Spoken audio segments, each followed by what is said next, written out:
Some basic concept of chemistry, उसमें मैंने बताया था लॉज ऑफ केमिकल कॉम्बिनेशन। उसमें मैंने बताया था लॉज ऑफ केमिकल कॉम्बिनेशन में 5 लॉज है। पहला लॉ था law of conservation of mass, इसे एंटोनी लेवोजियर ने दिया था और ये पिछले वीडियो में हो चुका है। अब आज अपन पे सेकंड लॉ है लॉ ऑफ कांस्टेंट कंपोजिशन, जिसका दूसरा नाम है लॉ ऑफ डेफिनेट प्रोपोर्शन। आपके सामने लिखा हुआ है लॉ ऑफ डेफिनेट प्रोपोर्शन या लॉ ऑफ कांस्टेंट कंपोजिशन। इस लॉ को देने वाले साइंटिस्ट थे जोसेफ प्राउस्ट और उन्होंने दिया इसे 1799 में। कब दिया? 1799 में। किसने दिया? जोसेफ प्राउस्ट ने। अब इस लॉ में उन्होंने क्या कहा, ये बात समझने की है। क्या कहा उन्होंने इस लॉ में, ये बात समझने की है। इसमें उन्होंने कहा pure chemical compound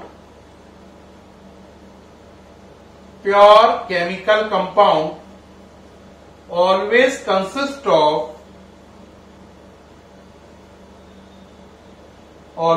consist of same element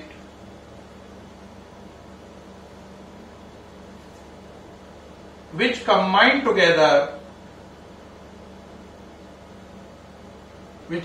together in a same proportion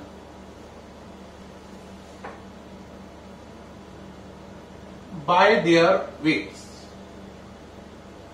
wait की जगह मास भी लिख सकते हैं, by their weights या मासेस भी आ सकता है। उन्होंने बोला प्योर केमिकल कंपाउंड है ना, a pure chemical compound always consists of same element which combine together in a same proportion by their weights। या मास भी लिख सकते हैं वेट्स की जगह। तो उन्होंने क्या बोला, a pure chemical compound always consists of same element which combine together in a same proportion by their weights। अब बात कहोगे इसका मतलब क्या हुआ? उन्होंने बोला कि जो प्योर केमिकल कंपाउंड है ना, तो किसी कंपाउंड को बनाने वाले ना तो कभी एलिमेंट बदलते हैं, किसी कंपाउंड को बनाने वाले ना तो कभी एलिमेंट बदलते हैं और ना ही उन एलिमेंट के वेट का रेशियो बदलता है। ना एलिमेंट बदलेंगे ना उनके वेट का रेशियो बदलेगा। जो ना बदले उसे इंग्लिश में या तो डेफिनेट कहते हैं या कांस्टेंट कहते हैं। तो अगर आप डेफिनेट बोलोगे तो इसका नाम पड़ जाएगा लॉ ऑफ डेफिनेट प्रोपोर्शन, अगर कांस्टेंट बोलोगे तो नाम पड़ जाएगा law of constant composition. Constant और डेफिनेट का मतलब होता है अनचेंज। तो इसमें इन्होंने जो कहा उसका मतलब समझे, ना तो किसी कंपाउंड को बनाने वाले एलिमेंट बदलते हैं और ना उन एलिमेंट के वेट का रेशियो। ठीक, अब इसको एग्जांपल से बात को समझना, ये नोट कर लिया है। ठीक, अब इसमें एग्जांपल से बात को समझाते हैं, क्या कहना चाह रहे हैं हम। हमने एग्जाम्पल लिया बेटा, वो लिया मैंने CO2 का। कोई आदमी CO2 ले ले, चाहे कहीं से ले ले, अमेरिका के पॉल्यूशन में CO2 हो, इंडिया के पॉल्यूशन में हो या चाइना के। CO2 को बनाने वाले दो ही एलिमेंट है, C और O। तो हर जगह की CO2 चाहे किसी भी देश की हो, उसको बनाने वाले दो ही एलिमेंट है, C और O। और C और O का रेशियो अगर आप देखो तो C का मतलब होता है 12 और O का मतलब कितना होता है 16। लेकिन यहां पे O कितने हैं? 2, तो इसका मतलब हो गया 32। तो इसका मतलब CO2 को बनाने वाले दो ही एलिमेंट है, कार्बन और ऑक्सीजन। चाहे वो CO2 इंडिया की हो, पाकिस्तान की हो, अमेरिका की हो, चाइना की हो या किसी भी कंट्री की हो। तो CO2 को बनाने वाले एलिमेंट कांस्टेंट है C और O, और उनके वेट का रेशियो भी कांस्टेंट है 12:32। क्या रेशियो है? 12:32। बात समझ में आई या नहीं आई? तो CO2 को बनाने वाले ना तो एलिमेंट बदले और ना ही उन एलिमेंट के वेट का रेशियो बदला। वो C और O का रेशियो कितना आया? 12:32 आया। अब कहोगे सर एक एग्जाम्पल और दो, थोड़ी बात अनक्लियर रह रही। अच्छा भाई, पानी का एग्जाम्पल लो। पानी का फॉर्मूला निश्चित रूप से H2O। पानी को बनाने वाले एलिमेंट H और O, पक्का ना? अब पानी को बनाने वाले एलिमेंट H और O ही है, तो पानी कहीं का भी हो उसमें वही एलिमेंट मिलेंगे, H और O, उनका रेशियो ले लो। H कितने हैं? 2, एक H का 1 होता है, O का कितना होता है? 16, तो यहां पे 2 H है तो 2, और O 1 है तो 16, तो रेशियो कितना आ गया? 1/8, यानी 1:8। तो इसका मतलब पानी को बनाने वाले ना तो एलिमेंट बदले और ना ही उनका रेशियो बदला। पानी को बनाने वाले एलिमेंट हमेशा H और O ही रहेंगे और उनका रेशियो कितना रहेगा? 1:8 ही रहेगा। तो प्यारे बच्चों, उम्मीद है आपको ये लॉ समझ में आ गया होगा, कोई दिक्कत तो नहीं हुई। अब इसमें हमें ये समझना है कि प्रेजेंट पोजीशन में ये लॉ कहां स्टैंड करता है, यानी आजकल के हिसाब से क्या ये लॉ सही है या किसी जगह फेल हो जाता है। तो देखो, अगर बेटा प्रेजेंट कंडीशन की बात करें तो इसे हम बोल सकते हैं this law in present condition, है ना? बात समझ में आई? This law in present condition. अब ये लॉ कितना सही है, अब ये लॉ कितना सही है, इस बात के लिए थोड़ा सा समझें। आपको मैंने एक टर्म पढ़ाया था आइसोटोप। क्या पढ़ाया था? आइसोटोप। आइसोटोप क्या होता है? अगर याद करो, जैसे कार्बन के 2 आइसोटोप हैं, 6C12, 6C14। आइसोटोप वो चीजें होती है इनका एटॉमिक नंबर सेम होता है, मास नंबर अलग अलग होता है। तो ये दोनों कार्बन एक दूसरे के आइसोटोप है। ऐसे ही आपने हाइड्रोजन के आइसोटोप भी पढ़ा हुआ है। क्योंकि हाइड्रोजन के आइसोटोप कौन से पढ़े हैं?